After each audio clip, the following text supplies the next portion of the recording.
Indian premier লিগের উদ্বোধনী match ঘিরে যখন পুরো ক্রিকেট বিশ্ব ছিল উত্তেজনায় মুখর, তখন মাঠের বাইরেও আলোচনার কেন্দ্রে ছিলেন বলিউড অভিনেত্রী আনুশকা শর্মা। স্বামী বিরাট কোহলির দল রয়্যাল চ্যালেঞ্জার্স ব্যাঙ্গালোর যখন সানরাইজ হায়দ্রাবাদের বিপক্ষে মাঠে লড়ছিল, তখন গ্যালারিতে উপস্থিত আনুশকার উপস্থিতি যেন আলাদা মাত্রা যোগ করে ম্যাচের আবহে। মাঠের পারফরম্যান্সের পাশাপাশি দর্শকদের দৃষ্টি কাড়ে আনুশকার স্টাইল ও উপস্থিতি।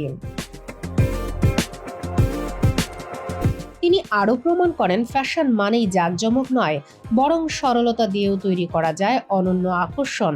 সেদিন তার পরনে ছিল প্যারিসের জনপ্রিয় ফ্যাশন ব্র্যান্ড সেজনের তৈরি হালকা ফুলাল ডিজাইনের আবিলি ব্লাউজ।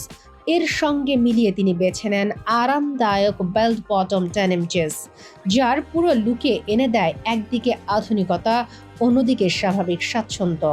পোশাকটি সাধারণ হলেও তার উপস্থাপনা ছিল দারুণ রুচিশীল।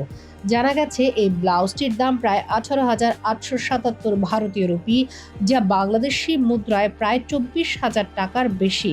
তবে দামের চেয়ে বেশি আলোচনা এসেছে তার পরিমিত ফ্যাশন সেন্স।